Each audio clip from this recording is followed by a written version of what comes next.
আর আমরা এই পৃথিবীতে আগমন করার সময় এক সাগর রক্ত পাড়ি দিয়ে পৃথিবীতে আগমন করি, কথা বলেন ঠিক কিনা?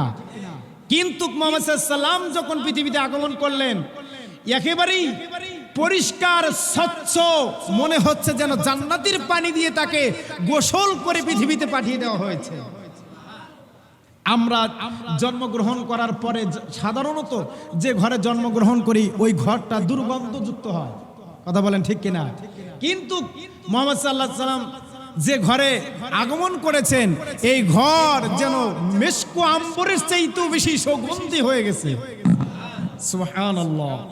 এই যে তার আলামত, এগুলো আলামত বিশ্বনবী সাল্লাল্লাহু আলাইহি ওয়াসাল্লাম যিনি পৃথিবীতে না এলে, যার আদর্শ পৃথিবীতে বাস্তবায়ন না হলে গোটা পৃথিবী হয়ে যেত পশুর বিচরণ ক্ষেত্র, কথা বলেন ঠিক কিনা?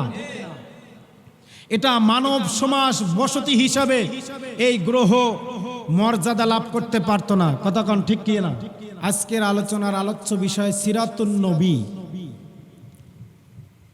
এটা আরবি মাসের রবিউল আউয়াল মাস চলছে। রবিউল আউয়াল মাসের দ্বিতীয় জুমা। সিরাতুন নবীর আলোচনা। সিরাত মানে জীবনী, নবী মানে নবী। সিরাতুন নবী মানে নবীর জীবনীর আলোচনা। কথা ভালো করে বোঝেন। সিরাত মানে জীবনী, নবী মানে নবী, দুইটা এক জায়গায় লাগায় দেন। সিরাতুন নবী মানে নবীর জীবনী আলোচনা।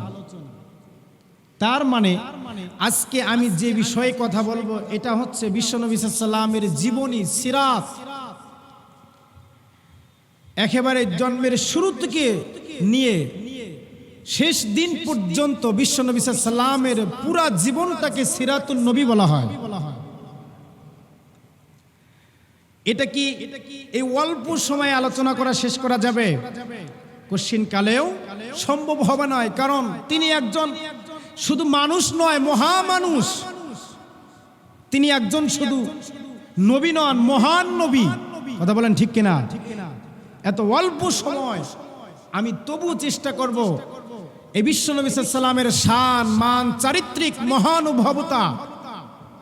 বিশ্বনবী সাল্লাল্লাহু আলাইহি ওয়াসাল্লাম যখন মা আমেনার গর্ভে এলেন, তখন অন্যান্য নারীরা গর্ভধারণ করলে যে সিমটম আলামত থাকে, বিশ্বনবী সাল্লাল্লাহু আলাইহি ওয়াসাল্লাম যখন মা আমেনার গর্ভে এলেন তখন ওই ধরনের আলামত ছিল না। খুব ভালো করে খেয়াল করেন, অন্য নারীরা যখন কূপে পানি তুলতে যাইতো তখন তাদের অত্যন্ত কষ্ট হইতো কূপ থেকে পানি তুলতে, কারণ পানি থাকতো কূপের নিচে। কিন্তু মুহাম্মদ সাল্লাল্লাহু আলাইহি ওয়াসাল্লামের মা আমেনা যখন মুহাম্মদ সাল্লাল্লাহু আলাইহি ওয়াসাল্লাম গর্ভে, এমন সময় মা যখন কূপের কাছে পানি তুলতে গেছেন, পানি নিচ থেকে ফুফে উপরের দিকে চলে এসেছেন। সুবহানাল্লাহ বলেন। এটা গর্ভ থাকাকালীন অবস্থার আলামত, পানি মায়ের কাছে চলে আসছে। আবার আমরা এই পৃথিবীতে আগমন করার সময় এক সাগর রক্ত পাড়ি দিয়ে পৃথিবীতে আগমন করি, কথা বলেন ঠিক কিনা? কিন্তু মুহাম্মদ সাল্লাল্লাহু আলাইহি ওয়াসাল্লাম যখন পৃথিবীতে আগমন করলেন, একেবারেই পরিষ্কার স্বচ্ছ মনে হচ্ছে যেন জান্নাতের পানি দিয়ে তাকে গোসল করে পৃথিবীতে পাঠিয়ে দেওয়া হয়েছে। আমরা জন্মগ্রহণ করার পরে সাধারণত যে ঘরে জন্মগ্রহণ করি ওই ঘরটা দুর্গন্ধযুক্ত হয়, কথা বলেন ঠিক কিনা? কিন্তু মুহাম্মদ সাল্লাল্লাহু আলাইহি ওয়াসাল্লাম যে ঘরে আগমন করেছেন এই ঘর যেন মেশক আম্বরের চাইতেও বেশি সুগন্ধি হয়ে গেছে। সুবহানাল্লাহ। এই যে তার আলামত, এগুলো আলামত বিশ্বনবী সাল্লাল্লাহু আলাইহি ওয়াসাল্লাম যিনি পৃথিবীতে না এলে, যার আদর্শ পৃথিবীতে বাস্তবায়ন না হলে গোটা পৃথিবী হয়ে যেত পশুর বিচরণ ক্ষেত্র, কথা বলেন ঠিক কিনা? এটা মানব সমাজ বসতি হিসাবে এই গ্রহ মর্যাদা লাভ করতে পারতো না, কথা কোন ঠিক কিনা? তার মানে যিনি পৃথিবীতে না এলে, যার আদর্শ পৃথিবীতে বাস্তবায়ন না হলে পৃথিবী হয়ে যেত কি পশুর বিচরণ ক্ষেত্র। এটা মানব বসতি হিসাবে মর্যাদা লাভ করতে পারতো না। সেই মহামানবের আদর্শ, মহামানবের সিরাত আজকের জুমার আলোচনা। সুবহানাল্লাহ বলবেন না? আমাদের এই দেশে কিছু কিছু জিনিসের পূর্বে মহা শব্দটা ব্যবহার করা হয়, যেমন মহাদেশ, মহাসাগর আছে না নাই? তার মানে অন্যান্য তুলনায় ওই জিনিসগুলো অনেক বড়। কথা বলেন ঠিক কিনা?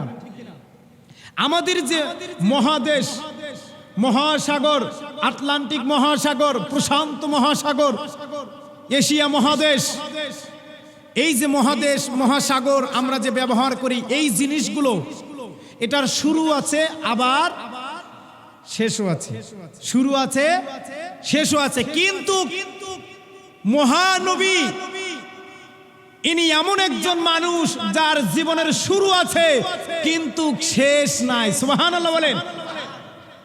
আটলান্টিক মহাসাগরের গভীরতা ৩৩,০০০ ফিট। কত? ৩৩,০০০ ফিট আটলান্টিক মহাসাগরের গভীরতা। বিজ্ঞান চেষ্টা করলে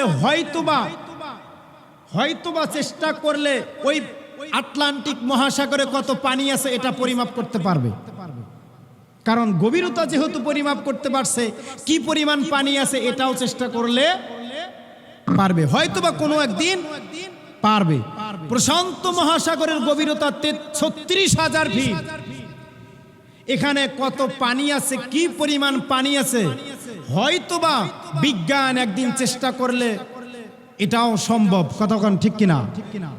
কিন্তু বিশ্বাস করেন, ওয়াল্লাহি বিল্লাহ, আল্লাহর কসম করে বলে দিয়ে যায়, ওই বিশ্ব নবী সাল্লাল্লাহু আলাইহি ওয়াসাল্লামের চারিত্রিক বিশালতা, সম্মান, মর্যাদা পরিমাপ করা, সূর্য যতদিন ঊর্ধ্ব গগনে পূর্ব দিগন্তে উদিত হয়ে পশ্চিমে অস্তমিত যাবে, গোটা পৃথিবীর সমস্ত মানব মণ্ডলী একত্রিত হয়ে বিশ্ব নবী সাল্লাল্লাহু আলাইহি ওয়াসাল্লামের চারিত্রিক বিশালতার পরিমাপ করা সম্ভব হবে না, হবে না, হবে না।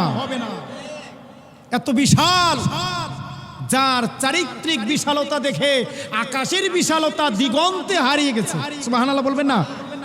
যার চারিত্রিক বিশালতা দেখে আকাশের বিশালতা দিগন্তে হারিয়ে গেছে, যার প্রেম, যার ভালোবাসা, যার মহানুভবতা দেখে চিরকালের জন্য পাহাড়গুলো বোবা হয়ে গেছে, যার আদর্শ থেকে হাজার হাজার মানুষ ইসলামের ছায়াতলে সমবেত হয়েছে, যার দয়া মায়া দেখে মানুষ দলে দলে। বিশ্বনবী সাল্লাল্লাহু আলাইহি ওয়াসাল্লাম কি কারো উপরে জাদু করেছেন?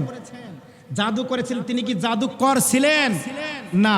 কিন্তু বিশ্বনবীর ডাকে সাড়া দিয়ে বাপ দাদার ধর্ম পরিত্যাগ করে আমরা এই দুনিয়ায় একজনের জন্য সব কিছু দিতে পারবো, কিন্তু নিজের বাপ দাদার ধর্ম পরিত্যাগ করতে পারি? এটা বড়ই কঠিন কাজ একটা। কথা বলেন ঠিক কিনা?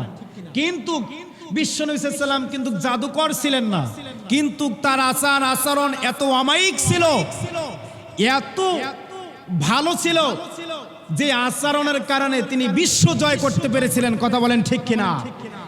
সেই মহান মানুষের জীবন চরিত্র আলোচনা, যে আলোচনাগুলো হলো, বলেন তো এই আলোচনা এইভাবে যদি চলতে থাকে শেষ হবে? শেষ হবে না। আমরা রাসূল সাল্লাল্লাহু আলাইহি ওয়াসাল্লামকে সারা জীবন ভালোবাসি, রাতেও বাসি, দিনেও বাসি, প্রতিটি ক্ষণে ক্ষণে ভালোবাসি। তবুও যেন 12ই রবিউল আউয়াল, অর্থাৎ রবিউল আউয়াল মাস এলে আমাদের সমাজে সেই ভালোবাসার জোয়ার আসে। কথা বলেন ঠিক কিনা? সেই ভালোবাসার বান ডাকে। এটা ঈমানদারদের জন্য একটা নিদর্শন, বিশ্বনবীর প্রতি যেন প্রেম উচ্ছলে পড়ছে। কথা কোন ঠিক কিনা? আল্লাহর নবী বিশ্বনবী সাল্লাল্লাহু আলাইহি ওয়াসাল্লাম বলেছেন, লা ইউমিনু আহাদুকুম হাত্তা কুনা হাব্বা ইলাইহি মিন ওয়ালিদিহি ওয়া ওয়ালিদিহি ওয়ান নাসি আজমাইন। তোমরা ততক্ষণ পর্যন্ত পরিপূর্ণ ঈমানদার মুমিন হতে পারবা না যতক্ষণ পর্যন্ত তোমরা দুনিয়ার মা বাবা, ধন সম্পদ, সন্তান সন্ততি যা কিছু আছে সব কিছুর চাইতে আমি নবীকে যতক্ষণ বেশি ভালো না বাসবা ততদিন পর্যন্ত তোমরা ঈমানদার হতে পারবা না। তার মানে সব কিছুর চাইতে সর্বাগ্রে বেশি ভালোবাসতে হবে বিশ্বনবীকে, সবার চাইতে বেশি ভালোবাসতে হবে বিশ্বনবী সাল্লাল্লাহু আলাইহি ওয়াসাল্লামকে। এই বিশ্বনবী সাল্লাল্লাহু আলাইহি ওয়াসাল্লামকে আল্লাহ পাক এমন একটি সময় পৃথিবীতে আগমন করালেন, পৃথিবীতে পাঠালেন। এই পৃথিবীর অবস্থা ছিল এমন, হয় ধ্বংস না হয় বেঁচে থাকার নতুন কোনো পরিকল্পনা। আল্লাহ তাআলা মুহাম্মদ সাল্লাল্লাহু আলাইহি ওয়াসাল্লামকে পৃথিবীতে পাঠালেন এমন একটি সময়, হয় ধ্বংস না হয় বেঁচে থাকার নতুন একটি পরিকল্পনা। দুই একটি উদাহরণ দিলেই বুঝতে পারবেন প্রিয় ভাইয়েরা আমার। এমন একটি সময় আল্লাহর নবীকে জমিনে পাঠানো হলো, যেই সময়ে মানুষের মধ্যে সামাজিকতা বলতে কিছু ছিল না। কথা বলেন ঠিক কিনা? যেই সময়ে সভ্যতা বলতে কোনো কিছু ছিল না, যেই সময়ে ভ্রাতৃত্ববোধ বলতে কোনো কিছু ছিল না, সমাজের মধ্যে অবাধে নির্ভয়ে মারামারি, কাটাকাটি, লুণ্ঠন, সন্ত্রাস, চাঁদাবাজি, ধর্ষণ, জেনা, মদ, সব কিছু নির্দ্বিধায় সমাজের মধ্যে চলতো। কথা বলেন ঠিক কিনা?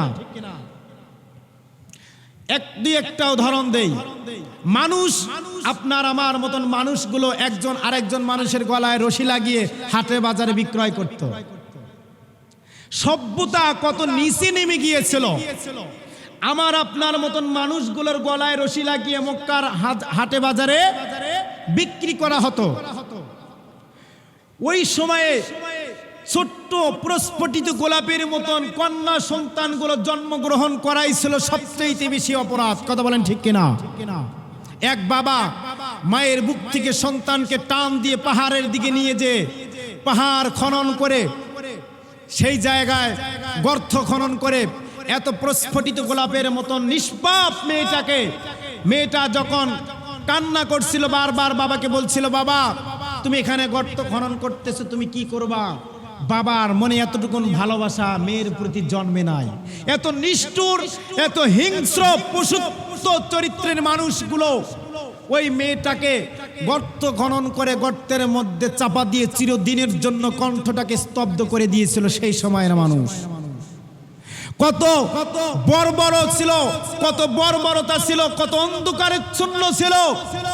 মানুষ জৈবিক চাহিদা পূরণ করার জন্য একটা নারীর প্রয়োজন। কথা বলেন ঠিক কিনা? এই নারী কার মা, কার বোন, কার স্ত্রী, এটা দেখার প্রয়োজন ছিল না। গৃহস্বামী কৃতদাসী ক্রয় করত, বাড়িওয়ালারা মালিকওয়ালারা কৃতদাসী ক্রয় করত, আর তাদেরকে ভোগ করত। ভোগ করার পরে তাদের গর্ভে যে সন্তান আসতো, এই সন্তানের বয়স যখন, গর্ভের বয়স যখন 7, 8 মাস, 9 মাস রানিং চলে, এমন সময় ওই সময়ের পশুত্বমূলক আচরণের ব্যবহারের মানুষগুলো তাদের বন্ধুদেরকে দাওয়াত দিয়ে এনে তাদের স্পেশাল রুমে নিয়ে সমস্ত বন্ধুদের সামনে ওই 8-9 মাসের গর্ভধারিণী মাকে উলঙ্গ করে জীবন্ত অবস্থায় পেট চিরে সন্তানটাকে একদিকে রেখে দিত, আর একদিকে মাটাকে রেখে দিত। আর এই দুইজন কিভাবে আর্তচিৎকারে মরে, এই চিৎকার দেখে, আর্তনাদ দেখে ঐশাসিক কট্ট হাসিতে মেতে উঠত এই জাহিলিয়াতের মানুষগুলো। কত নিষ্ঠুর, কত বর্বর ছিল সেই জাহিলিয়াতের সমাজ। হয় ধ্বংস না হয় বেঁচে থাকার নতুন কোন পরিকল্পনা। এমন সময় আল্লাহ পাক বিশ্ব নবীকে যেন কোরআনুল কারিমে সূরা আম্বিয়ার 7 নম্বর আয়াতের মধ্যে আল্লাহ পাক জানায়া দিলেন, ওমা আরসালনাকা ইল্লা রাহমাতাল লিল আলামিন। আল্লাহু আকবার বলেন। আল্লাহ তাআলা যেন গোটা পৃথিবীর নয়, যত জগৎ আছে, সৃষ্টিকুল আছে, সব সৃষ্টি জগতের জন্য আল্লাহ পাক যেন বিশ্ব নবীকে রহমত হিসেবে পাঠিয়ে দিলেন। তামাম সৃষ্টি জগতের জন্য কাকে রহমত হিসেবে পাঠালেন? বিশ্ব নবী সাল্লাল্লাহু আলাইহি ওয়াসাল্লামকে। এত বর্বরতার সমাজ, এত জাহিলিয়াতের সমাজ, যেই জায়গায় মিথ্যা কেন বলবো না, চুরি ডাকাতি কেন করবো না, লুণ্ঠন কেন করবো না, মানুষে মারামারি কেন করবো না, চাঁদাবাসী, ধর্ষণ, সব পাপে যখন আকাশ বাতাস ভারী, এমন সময় আলোর মশাল দিয়ে আল্লাহ পাক পৃথিবীর জমিনে পাঠালেন মুহাম্মদ সাল্লাল্লাহু আলাইহি ওয়াসাল্লামকে। তিনি পৃথিবীতে আগমন করার পর এই পৃথিবী যেন হয়ে গেল মাত্র 40 বছরের ব্যবধানে নবুয়াত পাওয়ার পর মাত্র 23 বছরের জিন্দিগিতে তামাম পৃথিবীটাকে যেন আল্লাহ বিশ্বনবী সাল্লাল্লাহু আলাইহি সাল্লাম যেন একটা জান্নাতের পরিবেশে পরিণত করে দিলেন। সুবহানাল্লাহ। সেই মুহাম্মদ সাল্লাল্লাহু আলাইহি সাল্লামের জীবন চরিত্র আলোচনা শুনতে রাজি আছেন আপনারা?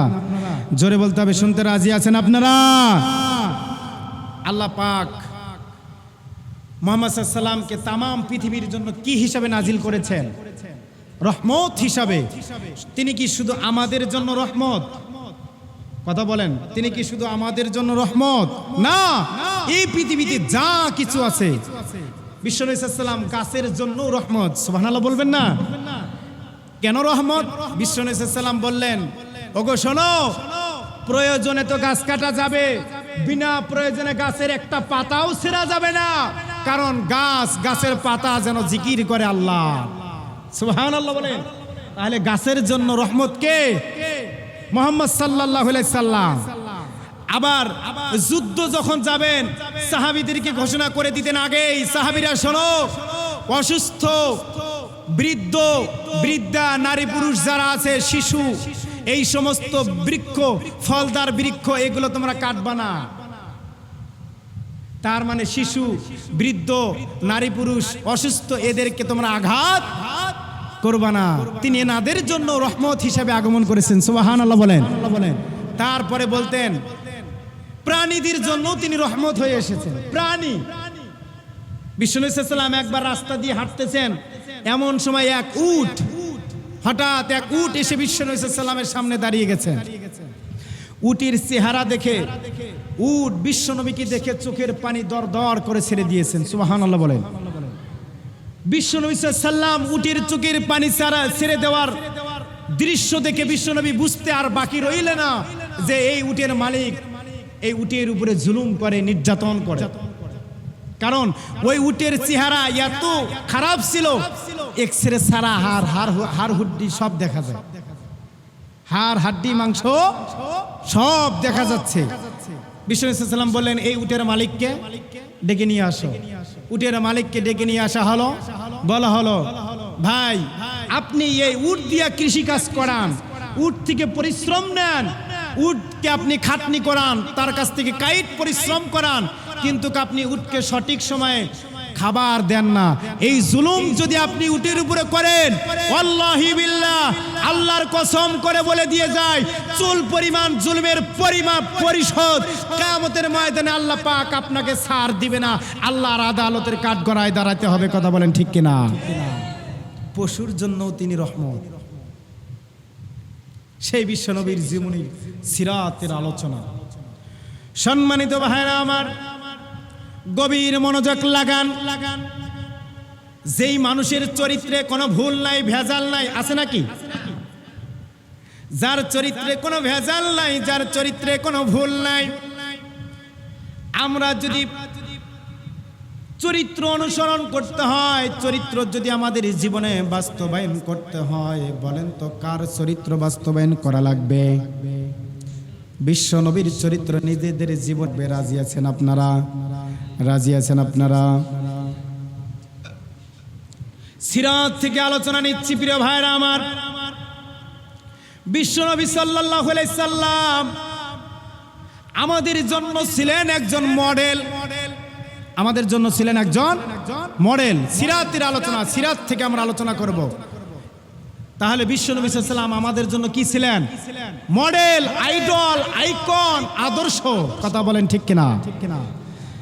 আল্লাহ পাক রব্বুল আলামিন যারা কোরআনুল কারীমে সূরা আহজাবের 21 নম্বর আয়াতে বলেছেন, লাকাদ কানা লাকুম ফি রাসূলিল্লাহি উসওয়াতুন হাসানাহ। আল্লাহ পাক রব্বুল আলামিন জানায় দিয়েছেন তোমাদের জন্য সর্বোত্তম আদর্শ, সর্বোত্তম উপমা, সর্বোত্তম উদাহরণ হচ্ছে বিশ্ব নবী। সুবহানাল্লাহ বলেন। তাহলে আমাদের জন্য সর্বোত্তম উপমা হলেন কে? বিশ্ব নবী। সর্বোত্তম উদাহরণ হলেন বিশ্ব নবী। তার মানে যদি কারো জীবন থেকে আদর্শ নিতে হয়, আমরা আদর্শ গ্রহণ করব কার জীবনী থেকে? বিশ্বনবীর জীবনী থেকে। কিন্তু আজকে আমরা যাদেরকে আদর্শ মনে করি, যাদেরকে আইডল মনে করি, যাদেরকে আমরা মডেল মনে করি, বলেন তো এই দুনিয়ার জীবনে তাদের চরিত্রের সমস্যা আছে না নাই? হাজার হাজার সমস্যা আছে। আমরা যাদেরকে মানি, আমি কি এই কথা বিশ্বাস করে বলতে পারবো আমার নেতা, আমার বস, আমার লিডার কোনোদিনও পরনারীকে স্পর্শ করে নাই? বলতে পারবে? বলতে পারবে? পারবে না। আপনি কি গ্যারান্টি দিতে পারবেন আপনার নেতার ব্যাপারে যে আমার নেতা কোনোদিন দুর্নীতি করে নাই? আপনি গ্যারান্টি দিতে পারবেন যে আমার নেতা কোনোদিন পরনারীকে স্পর্শ করে নাই? আপনি কি গ্যারান্টি দিতে পারবেন আমার নেতা কোনোদিনও দুর্নীতি, আমার নেতা কোনোদিনও 2 নাম্বারি করে নাই? আপনি কি গ্যারান্টি দিতে পারবেন আপনার নেতা কোনোদিন মানুষের উপর জুলুম করে নাই? আপনি কি গ্যারান্টি দিতে পারবেন আপনার নেতা অন্যায়ভাবে কারো সম্পদ দখল করে নাই? এই সমস্ত গ্যারান্টি দিতে পারবেন? কিন্তু আমাদের এমন একজন নেতা আছে, আমাদের এমন একজন নেতা আছে যে কোনো মানুষ না, আপনি একজন ইহুদি, নাসরা, খ্রিস্টানকেও জিজ্ঞাসা করবেন, চোখ বন্ধ করে জবাব দিবে, তার চরিত্রে কোনো ভুল নাই। কথা বলেন ঠিক কিনা? তাহলে বলেন, আমরা দুনিয়ার নেতাদের চরিত্রের ব্যাপারে সন্দেহ আছে, আছে না নাই? কিন্তু বিশ্বনবীর চরিত্রের ব্যাপারে সন্দেহ আছে? জীবনে যিনি একটা মিথ্যা কথাও বলে নাই। আর আমাদের পাতি নেতারা তো দিনে হাজার হাজার মিথ্যা কথা বলে। কথা বলেন ঠিক কিনা? আজকে আমরা ওই নেতাদের অনুসরণ করি, বিশ্বনবীকে অনুসরণ করতে পারি না। আমাদের কপাল খারাপ। কথা বলেন ঠিক কিনা? কপাল খারাপ আমাদের। আমরা আজকে বিশ্বনবীকে অনুসরণ করতে পারি না। কিন্তু এই দুনিয়ায় যাদেরকে আমরা আদর্শ মনে করি, তাদের জন্য জীবন বিলিয়ে দিতে পারে এমন মানুষ আছে না নাই?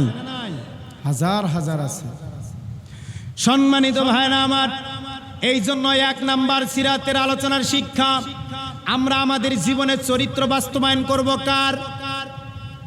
বিশ্বনবী সাল্লাল্লাহু আলাইহি সাল্লামের 1 নম্বরে উপমা উদাহরণ হলো বিশ্বনবী। 2 নম্বরে হলো বিশ্বনবী সাল্লাল্লাহু আলাইহি সাল্লাম আমাদের জন্য অনুসরণযোগ্য, আনুগত্যের যোগ্য। আমরা কার আনুগত্য করব? বিশ্বনবী সাল্লাল্লাহু আলাইহি সাল্লামের। আল্লাহ পাক বলছেন সূরা আল ইমরান 31 নম্বর আয়াত, কুল ইন কুনতুম তুহিব্বুনাল্লাহ ফাত্তাবিউনি ইউহিব্বুকুমুল্লাহ।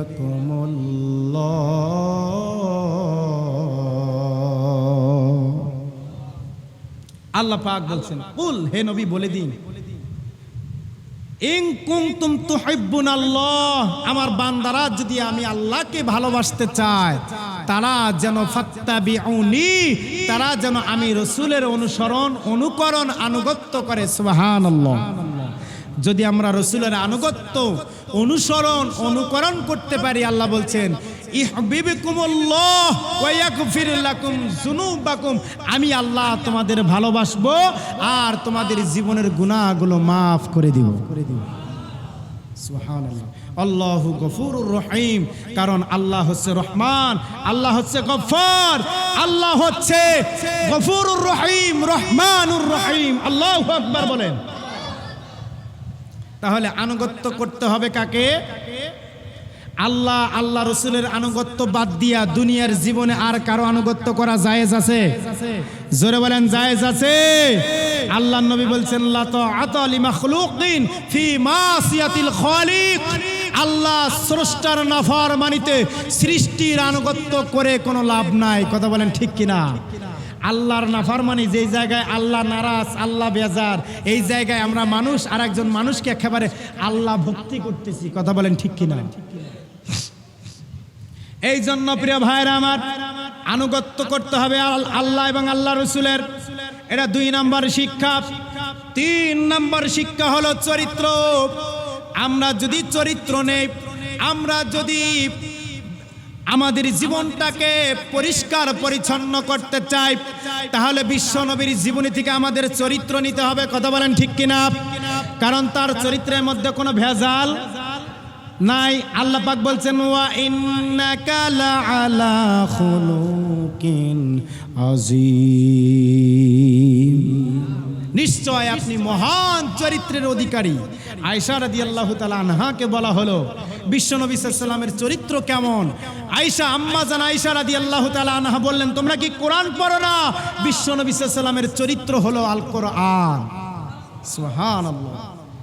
তার মানে আজকে যদি আমরা বিশ্বনবীর জীবনীটা আমাদের জীবনে বাস্তবায়ন করতে পারি, বিশ্বনবীর জীবনী থেকে যদি রং নিয়ে আমাদের জীবনে মাখতে পারি, বলেন তো সেই সময়ের মানুষগুলো দুনিয়ার জীবনে যদি জান্নাতি সার্টিফিকেট পাইতে পারে, আল্লাহি বিল্লাহ, আল্লাহর কসম করে বলে দিয়ে যায়, আজকেও যদি বিশ্বনবীর পরিপূর্ণ আনুগত্য অনুসরণ হয়, আজকে আর দুনিয়াতেও মানুষ জান্নাতি সার্টিফিকেট পাইতে পারে। কথা বলেন ঠিক কিনা? তার মানে আমাদের চরিত্র ঠিক করতে হবে। চরিত্র যদি সমস্যা থাকে, চরিত্রের মধ্যে যদি ভেজাল থাকে, কিয়ামতের ময়দানে এই চরিত্রের অনেক দাম হবে, চরিত্রের অনেক দাম হবে। এই জন্য আমি বলি ভাই, যা কিছু আছে আপনার টাকা পয়সা, ধন সম্পদ, সম্মান, ইজ্জত, যা কিছু আছে, এই সব কিছুর মধ্যে সবার আগ্রে সবার উপরে থাকে চরিত্র। কথা বলেন ঠিক কিনা? আপনার টাকা 10,000 টাকা হারায়া গেছে, আপনি আবার কামাই ইনকাম করে রোজগার করে ওটা পুষিয়ে দিতে পারবেন। কথা বলেন ঠিক কিনা? কিন্তু জীবন থেকে যদি একবার ইজ্জত হারা হয়ে যান, একবার যদি চরিত্রে আঘাত লাগে, একবার যদি জেনা করতে গিয়া ধরা পড়ে, একবার যদি চুরি করতে গিয়া ধরা পড়ে, একবার যদি 2 নাম্বারি করতে গিয়া ধরা পড়ে, মরার আগ পর্যন্ত না, মরার পরেও আর ওই 2 নাম্বারি চিটারি বদমাশির আলামত দুনিয়াতে থাকে কি থাকে না? তার মানে কোন জিনিস এটা, কত বড় জিনিস। মানুষটা মারা গেছে তবুও বলে ওই যে চুরি করতে যায় যে ধরা পড়ছিল। কথা বলেন ঠিক কিনা? এই জন্য আমাদের চরিত্রটাকে করতে হবে পরিষ্কার পরিচ্ছন্ন। রাজি আছি মুসলমান? তারপরে বিশ্ব আল্লাহ পাক রব্বুল আলামিন বলেছেন 4 নম্বর সিরাতের আলোচনার শিক্ষা, 4 নম্বরে বিশ্ব নবী আমাদেরকে যা দিয়েছেন এগুলো গ্রহণ করতে হবে, যা থেকে নিষেধ করেছেন তা বর্জন করতে হবে। সূরা হাসর 7 নম্বর আয়াতে আল্লাহ পাক বলছেন, ওয়ামা আতাকুমুর রাসূল ফাখুযু ওয়ামা নাহাকুম আনহু ফান্তাহু। আল্লাহ পাক রব্বুল আলামিন বলেছেন, বিশ্ব নবী তোমাদেরকে যা দিয়েছেন এগুলো গ্রহণ করো, আর যা নিষেধ করেছেন তা বর্জন করো। কার কথা? এবার আল্লাহর কথা। এবার নবী বিশ্ব নবী সাল্লাল্লাহু আলাইহি ওয়াসাল্লাম তার জবানে বলেছেন, তারাকতু ফিকুম আমরাইনি লান তাদিল্লু মা তামাসসাকতুম বিহিমা কিতাবাল্লাহি ওয়া সুন্নতি রাসূল।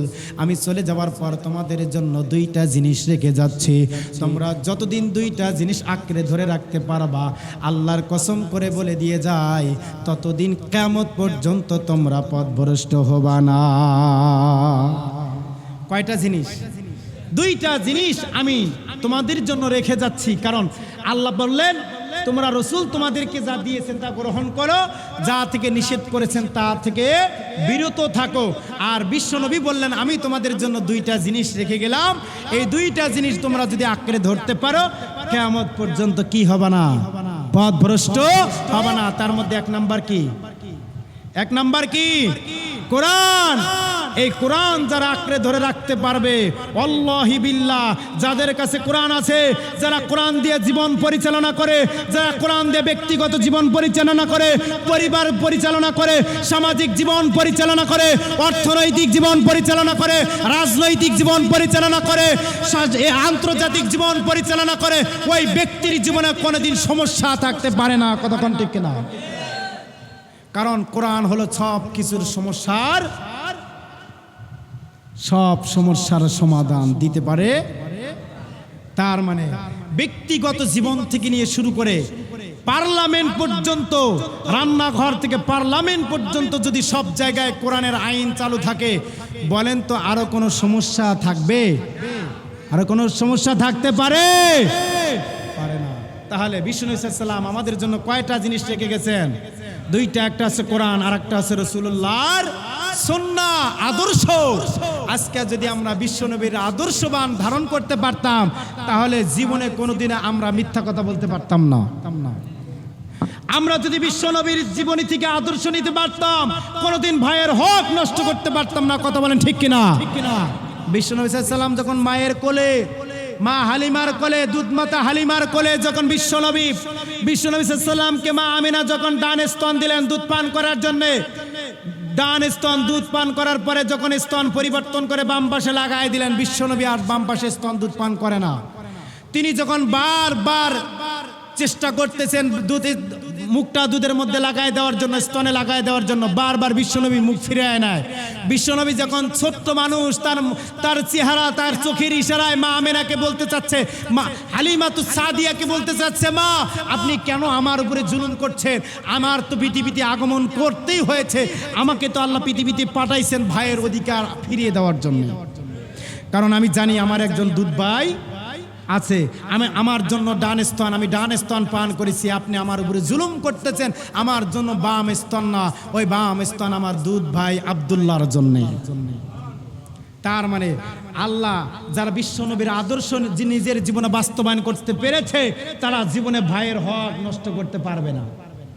কথা বলেন ঠিক কিনা? কারণ এটা রাসূলুল্লাহর আদর্শ না। আজকে ভাইয়ে ভাইয়ে জমিনিয়া মারামারি আছে না নাই? ভাই বোনে মারামারি আছে না নাই? আজকে বাবা সন্তান মারামারি আছে না নাই? আজকে সব জায়গায় যেন জমিনিয়া মারামারি আর মারামারি চলছে। কথা বলেন ঠিক কিনা? এটা যদি বিশ্বনবীর আদর্শ আমাদের মধ্যে থাকতো, তাহলে আমরা নিজের ইচ্ছায় ভাইয়ের হক ভাইকে ফিরিয়ে দিতাম। কথা বলেন ঠিক কিনা? এই জন্য আমরা সর্বোত্তম আদর্শ বিশ্বনবীর আদর্শ থেকে যদি নিতে পারি, তাহলে কোনোদিন আমরা পথ ভ্রষ্ট হতে পারবো না। রাজি আছেন আপনারা? রাজি আছেন আপনারা? এই বিশ্বনবী সাল্লাল্লাহু আলাইহি সাল্লামের সিরাতুন নবীর আলোচনা, নবীর জীবনীর আলোচনা এত সংক্ষিপ্ত পরিসরে আলোচনা করে শেষ করার মতন নয়। সম্মানিত হাজিরিন, আমি বিশ্বনবীর সিরাত থেকে 4টা শিক্ষা আপনাদের সামনে আলোচনা করেছি। কয়টা শিক্ষা? 4টা শিক্ষা আলোচনা করেছি। 1 নাম্বার শিক্ষা আলোচনা করেছি, আমাদের জন্য আইডল, মডেল, আইকন হচ্ছে বিশ্বনবী মুহাম্মাদুর রাসূলুল্লাহ সাল্লাল্লাহু আলাইহি সাল্লাম। 2 নম্বরে আমরা আনুগত্য করব কার? মুহাম্মদ সাল্লাল্লাহু আলাইহি সাল্লামের। 3 নম্বরে আমরা চরিত্র, আমাদের জীবনে চরিত্র, কার চরিত্র জীবনে আনবো? বিশ্বনবী সাল্লাল্লাহু আলাইহি সাল্লামের চরিত্র আমাদের জীবনে আনবো। 4 নম্বরে রাসূল যা দিয়েছেন তা গ্রহণ করব, যা নিষেধ করেছেন তা বর্জন করব। এই সংক্ষিপ্ত 4টি আলোচনা শিক্ষা আল্লাহ তাআলা যেন আমাদেরকে আমল করবার তৌফিক দান করেন। বলেন আমিন। আর একটু জোরে বলেন আমিন।